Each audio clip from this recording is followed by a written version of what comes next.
नमस्कार दोस्तों, स्वागत है आप सभी का। मासिक धर्म के दौरान कौन कौन से कार्य नहीं करने चाहिए। दोस्तों, एक बार माता लक्ष्मी और भगवान विष्णु क्षीर सागर में शेषनाग की सैया पर विश्राम कर रहे होते हैं। तभी देवी लक्ष्मी भगवान विष्णु से पूछती हैं, हे प्रभु, आज मेरे मन में एक शंका उत्पन्न हो रही है। केवल आप ही मेरी इस शंका का समाधान कर सकते हैं। भगवान विष्णु कहते हैं, हे प्रिय, तुम्हारे मन में जो भी शंका हो, निसंकोच होकर पूछो। मैं तुम्हारी सभी शंकाओं का समाधान अवश्य करूंगा। देवी लक्ष्मी कहती हैं, हे प्रभु, इस श्राप के कारण स्त्रियों को मासिक धर्म की पीड़ा सहन करनी पड़ती है। मेरा दूसरा प्रश्न है, प्रभु, एक रजस्वला स्त्री को कौन कौन से कार्य नहीं करने चाहिए जिससे उन्हें पाप लगता है। भगवान विष्णु कहते हैं, हे देवी, आज तुमने मानव जाति के कल्याण के लिए बहुत ही उत्तम प्रश्न किया है। तुम्हारे इन सभी प्रश्नों का उत्तर आज हम एक अति प्राचीन कथा से हम आपको प्रदान करेंगे। इस महान कथा को श्रवण करने मात्र से ही समस्त पापों का नाश होता है। जो भी पति पत्नी इस कथा को ध्यान पूर्वक सुनते हैं, उन्हें सौभाग्य की प्राप्ति होती है। इसलिए हे देवी, आप भी इस कथा को ध्यान पूर्वक सुनिए। देवी लक्ष्मी कहती हैं, हे प्रभु, यह देव शर्मा कौन है, उनका आचार विचार कैसा था, मैं इस कथा को अवश्य सुनना चाहती हूँ। कृपया आप इस कथा को मुझसे जरूर कहिए। मैं इस कथा को ध्यान पूर्वक पूरा जरूर सुनूंगी। भगवान विष्णु कहते हैं, हे देवी, पूर्व काल की बात है। मध्य देश में एक अत्यंत शोभायमान नगरी थी। उस नगरी में देव शर्मा नाम के ब्राह्मण रहा करते थे। देव शर्मा को समस्त शास्त्रों और वेदों का ज्ञान था। वह परम बुद्धिमान, गुणवान तथा धर्म कार्य में तत्पर रहता था।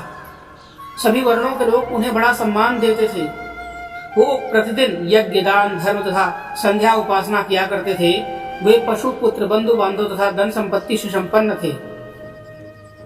देव शर्मा की पत्नी का नाम भावना था।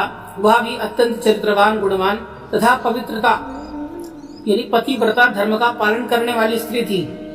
फिर एक दिन देव शर्मा ने अपने घर पर सत्यनारायण भगवान की पूजा रखी और सभी ब्राह्मणों को स्वयं जाकर निमंत्रण दिया। नगर में निवास करने वाले समस्त मनुष्यों को उसने पूजा के लिए तथा भोजन के लिए बुलाया। फिर पूजा के दिन समस्त ब्राह्मण उसके घर पर पधारे। देव शर्मा ने सभी ब्राह्मणों का विधि पूर्वक पूजन किया और उनका आदर सत्कार किया।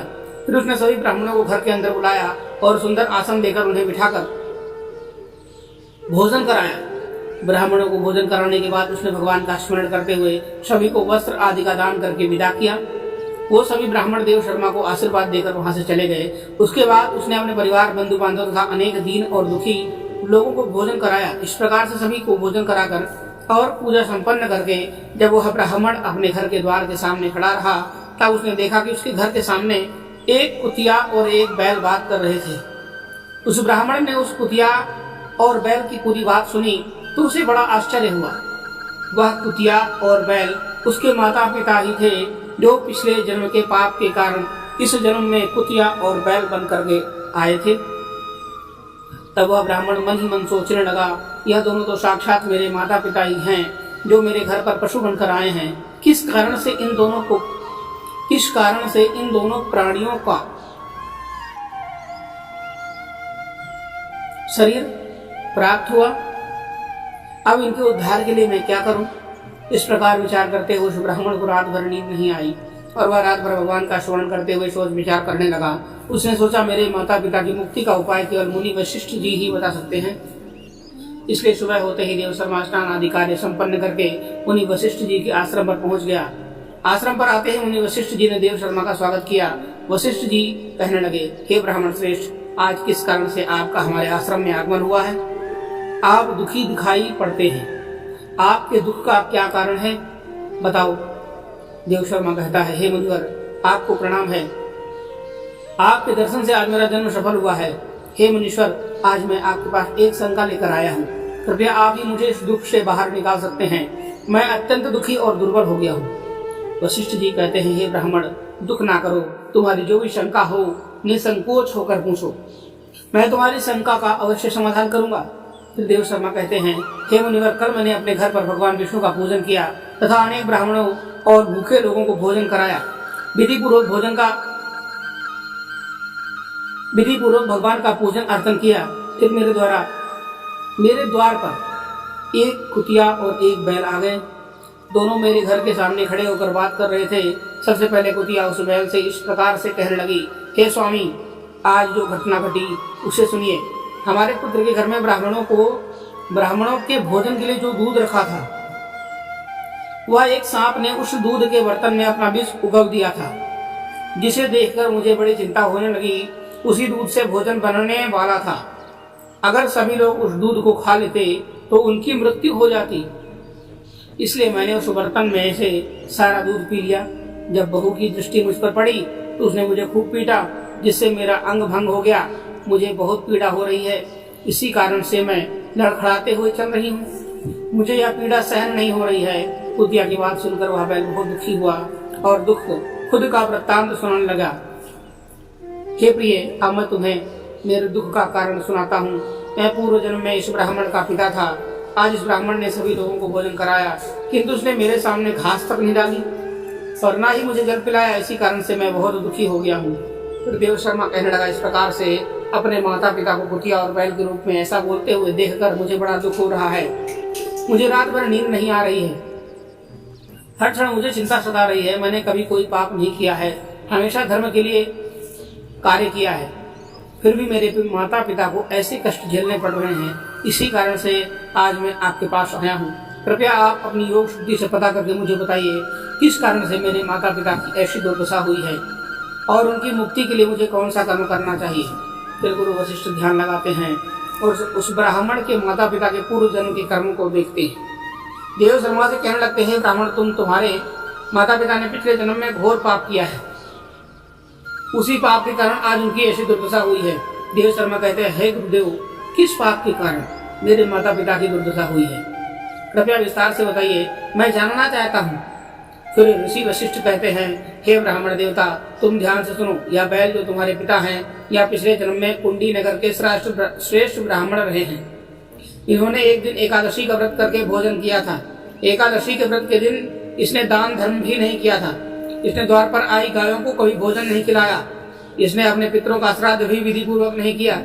तुम्हारे पिता ने पिछले जन्म में मासिक धर्म के दौरान ही तुम्हारी माता के साथ संबंध बनाया था और इसी पाप के कारण इसे इस जन्म में बैल का रूप प्राप्त हुआ है। अब तुम्हारी माता के बारे में सुनो। तुम्हारी माता ने रजस्वला होते हुए भी भोजन बनाया।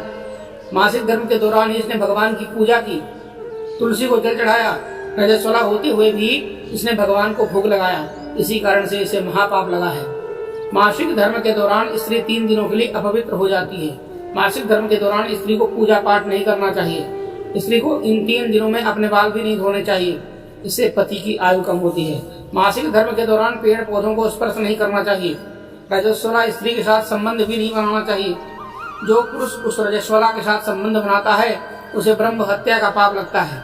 जो रजस्वला के वस्त्रों को स्पर्श करता है उसे भी पाप लगता है। रजस्वला स्त्री के शरीर में 3 दिनों तक ब्रह्म हत्या का पाप निवास करता है और चौथे दिन जब वह स्नान करके पवित्र हो जाती है, चौथे दिन स्नान करने के पश्चात रजस्वला स्त्री को अपने पति का मुख देखना चाहिए, अन्य किसी पुरुष का मुख नहीं देखना चाहिए। यदि पति समीप ना हो तो सूर्य देव के दर्शन करने चाहिए। गुरु वशिष्ठ कहते हैं, हे ब्राह्मण, इसी पाप के कारण तुम्हारे पिता को बैल और तुम्हारी माता को कुतिया का जन्म प्राप्त हुआ है। देव शर्मा कहते हैं, हे मुनीश्वर, अब आप मुझे बताइए, माता पिता की मुक्ति के लिए उपाय बताइए।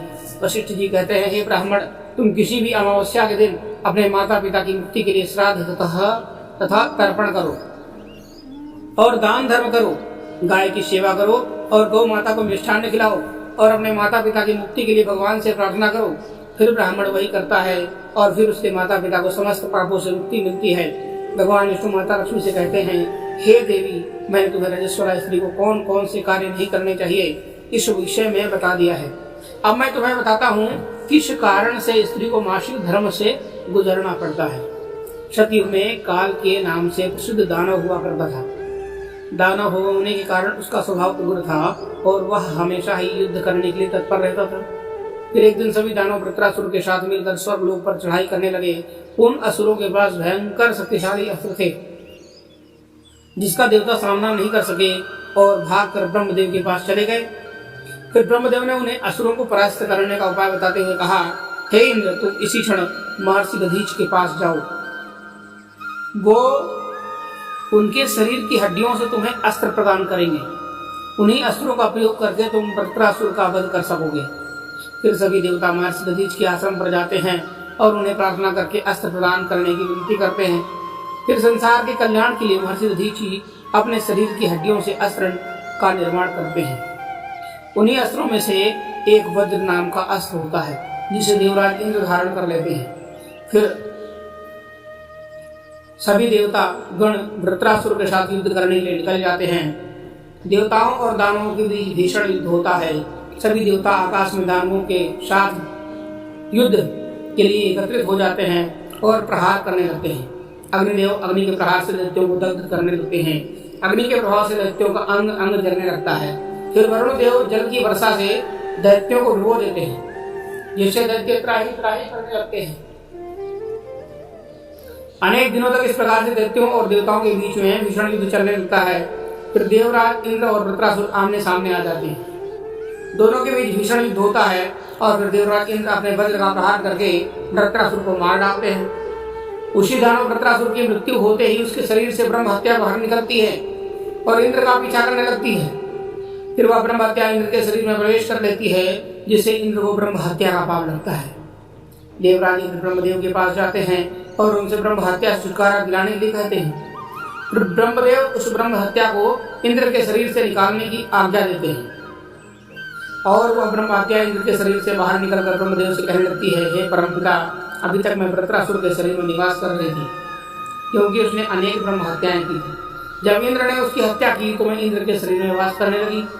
अब आप ही मुझे कोई उचित स्थान दीजिए जहाँ पर मैं रह सकूँ। फिर ब्रह्मदेव कहते हैं, हे ब्रह्म हत्या, मैं तुम्हें उचित स्थान देता हूँ। फिर ब्रह्मदेव ने ब्रह्म हत्या के 4 भाग किए और कहा कि ब्रह्म हत्या तुम्हारा 1/4 भाग अग्नि के भीतर रहेगा। जो ही मनुष्य अग्नि को आहुति नहीं देगा तुम उसके शरीर में प्रवेश कर लेना। तुम्हारा दूसरा 1/4 भाग जल के भीतर रहेगा। जो भी जल में थूकेगा अथवा मलमूत्र का त्याग करेगा तुम उसके शरीर में प्रवेश करोगी। फिर तीसरा 1/4 भाग पेड़ पौधों और वृक्षों के भीतर रहेगा। जो भी मनुष्य अकारण वृक्षों को काटेगा उसे भी ब्रह्म हत्या का पाप लगेगा। फिर ब्रह्मदेव ने अप्सराओं को बुलाया और कहा कि हे अप्सराओं, इस ब्रह्म हत्या का 1/4 भाग तुम ग्रहण करो। अप्सराएं कहने लगी, हे प्रभु, आपकी आज्ञा से हम इसे ग्रहण करने के लिए तैयार हैं, किंतु हमें भी इससे मुक्ति का कोई उपाय बताइए। फिर ब्रह्मदेव कहने लगे, अप्सरा, जो भी पुरुष रजस्वला स्त्री के साथ संबंध करेगा उसके अंदर यह ब्रह्म हत्या प्रवेश कर जाएगी। इस प्रकार से ब्रह्म हत्या के 4 भाग हुए, एक अग्नि में, दूसरा जल में, तीसरा वृक्ष में और चौथा स्त्रियों के अंदर प्रवेश कर गया। उसी ब्रह्म हत्या के भाग के कारण स्त्रियों को मासिक धर्म आता है। जो भी पुरुष मासिक धर्म के दौरान स्त्रियों को स्पर्श करता है अथवा उनके साथ संबंध बनाता है उसे ब्रह्म हत्या का पाप लगता है। भगवान विष्णु कहते हैं, हे देवी, इस प्रकार से मैंने आपको स्त्री के रजस्वला होने के पीछे की कथा और रजस्वला स्त्री को कौन कौन से कार्य नहीं करने चाहिए आदि के विषय में बता दिया है। माता लक्ष्मी कहती है, प्रभु, आज आपने मुझे बहुत ही महत्वपूर्ण ज्ञान प्रदान किया है। मैं भी आपको वचन देती हूँ, जो भी स्त्री मासिक धर्म के दौरान पूजा पाठ करेगी, पति के साथ संबंध रखेगी, उसके घर में मैं प्रवेश नहीं करूँगी। तो दोस्तों, इस प्रकार से मासिक धर्म के दौरान स्त्रियों को यह कार्य नहीं करने चाहिए। आपको यह कथा कैसे नहीं कमेंट करके जरूर बताइएगा। जानकारी अच्छी लगी हो तो वीडियो को लाइक जरूर करिएगा। कमेंट बॉक्स में जय श्री हरि कृष्ण जय माता लक्ष्मी जरूर लिखिएगा।